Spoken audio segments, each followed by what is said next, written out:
Machines can become everything that you are. We can build machines which are intuitive in nature. You will find that you will be speechless about life. Consciousness is the essence of life. Some people are saying we will build consciousness into a machine.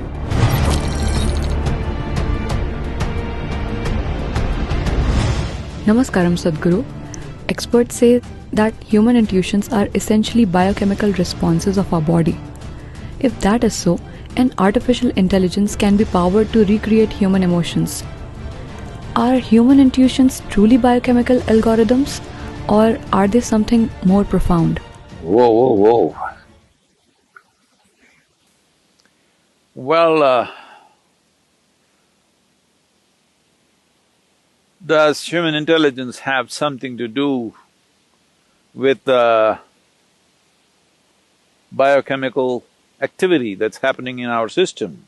Absolutely.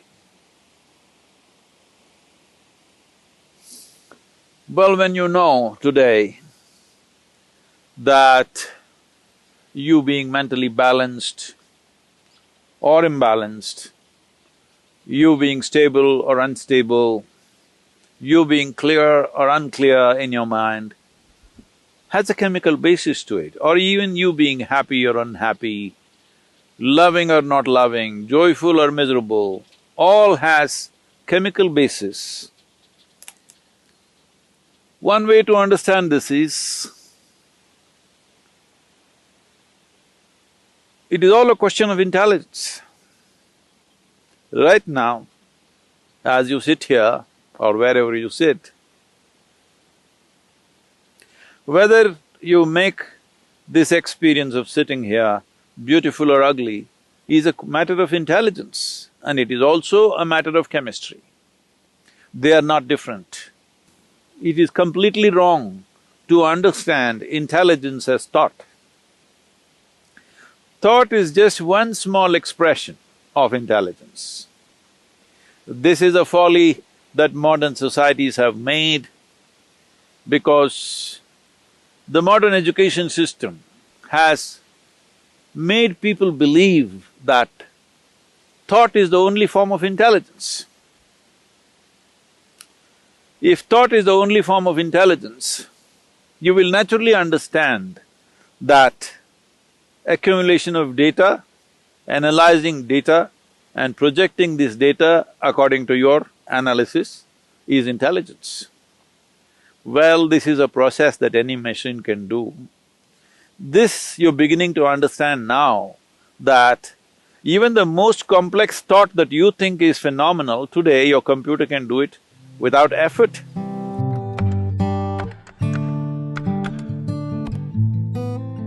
Do you see a simple calculator can do more mathematics than your teacher can do? Your computer can do much more mathematics than any mathematician can do. So, obviously, what you thought is a very difficult intellectual process is being processed by a machine far more easily than you can imagine. Now, people argue, but mathematics is one thing, literature is a different thing, music is a different thing. Well, I'm telling you, whether it's literature or music, which are considered more, outpouring of human heart, even this can be done by a machine. Well, we've still not built machines good enough to do that maybe, but you will see in the next 25-50 years' time, maybe, I don't know how long, but it will inevitably happen, you can't make out. Or probably it will be more perfect. So, this about intuition. First thing to understand about intuition is not a different level of intelligence. Intuition is just simply a different level of computing. That is, let us say, let me make it very simplistic for you, just for the sake of understanding. Right now, Let's say you had a child or you had an infant who has grown up just inside a room, never seen outside. Suddenly you bring him out and show him this tree. You know what he's doing? He's gathering data, color, form, the way it moves, the way it is. He's just taking up data through his sense organs. Let him watch this tree for a few minutes. Let's say he has grown up after some time and you ask him to, let's say, depict a tree, most probably he will depict it nearly 90% right. But now the process of assimilating the tree in his mind is not logical. He is not saying the leaf is 5 centimeters by 7 centimeters, the color is this kind of green, which is a combination of that, that and that.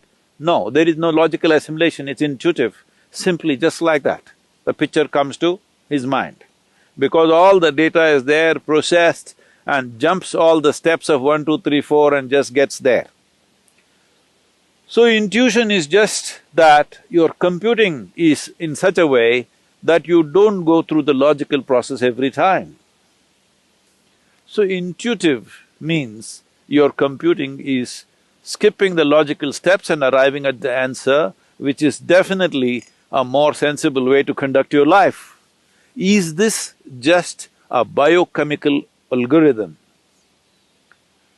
Well, I would say 100% yes. So, when we say biochemical algorithm, it is in a constant flux, you can set it the way you want. By genetics, by culture, by external influences, it's set one way. But if you are conscious, you can set it in another way. So is it just biochemical algorithms? When you say it is just, you are thinking that, am I just a mechanical process? Well, there is a mechanism. The question is whether this mechanism is conducted consciously or not. Right now, there is an intellect, there is an intuitive dimension, and there are deeper levels of intelligence, which is the basis of the making of the creation itself, the very source of creation. That intelligence is also embedded within you. The question is only at what level of access are you? Say, everybody has an arm like this, all right? Now, can everybody use their arm the same way? No. Different people use it different ways. Somebody is a ball player, he uses it one way. Somebody is a writer, he uses it another way. Somebody is an artist, he uses it another way. Somebody is a yogi, he uses it another way because you have figured out certain aspects of life, somebody else has figured out another aspect of life. Depending upon how you apply yourself, accordingly, your biochemical algorithm is constantly changing. It is not a set process. Well, there are certain settings, because otherwise you won't have a starting place. Like I already said, genetics, cultural influences, Samskriti, that is generations of learning that's happened within you. All these things put together, there is a certain algorithm, but it is not set, it is fluid. You can change it every moment of your life. So your intuition, what kind of intuition do you have? People are just doing guesswork all the time and thinking it's intuition. No, if you want to develop intuition, first thing is, you must learn how to simply sit here, fully alert and not thinking about anything. Somebody was asking me, Sadhguru, when you're riding, what are you thinking about? Why the hell am I thinking about anything? I'm just riding. That's why I'm still alive because the kind of risks that I've taken on two wheels, I'm still alive because I don't think a damn thing.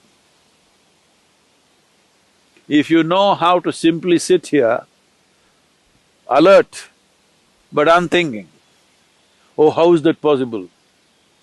I'm asking, how is it possible for you to think when so much is happening out here? If you pay attention, you will not think. So the most important aspect of life is your attention, not your thoughts. This is what a child who saw the tree for the first time did. Attention. If your attention is on all the time, without any kind of judgments about what is this, what is that, simply attention, not thought, just attention, you will naturally become intuitive. Human attention can open up any door in the universe, but the attention should become free from judgmental process.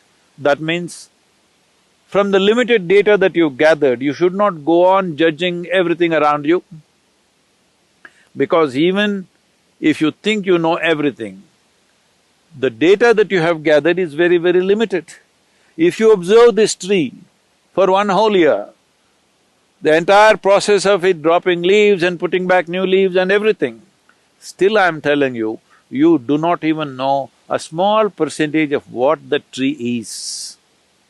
If you want to understand the biochemical algorithm of that tree, we do not know how long it will take for you to grasp that. So this is a much, much more complex mechanism than the tree. So definitely this, if you spend a lifetime paying attention to this, still what you know is very little. But if as you become more and more conscious, you determine the biochemical algorithms. That means you determine the nature of the experience. But now the question was, can we build machines like this? Yes, we can. As we can build machines which can do math for us, we can build machines which will write stories for us, we can build machines which will make music for us, we can build machines which are intuitive in nature. So, this is a very valid question. This is a question that needs to be looked at more profoundly than just talking about intuition or emotion. It needs to be looked at as a life process, because life process is such, there is no separation between intelligence, intuition, thought, beat of the heart, function of the liver, function of the kidney, or what the spleen is doing, what the brain is doing. There is no differentiation. It is one seamless function. To grasp it that way is most important. Only then you will know life, only then you will experience life to its fullest. Only then you will find that you will be speechless about life because there is no word. What is there? Is there a word? Is there a vocabulary to describe a phenomena like this? There is no word to describe what is life, what is it about. There is no conclusion. When there is no word, there is no conclusion. When there is no conclusion, there is no depth. This is the way of liberation. I know you asked a simple question about whether machines can become like this or not. Machines can become everything that you are, can do everything that you can do, probably better than you. As you know, they are doing things better than you.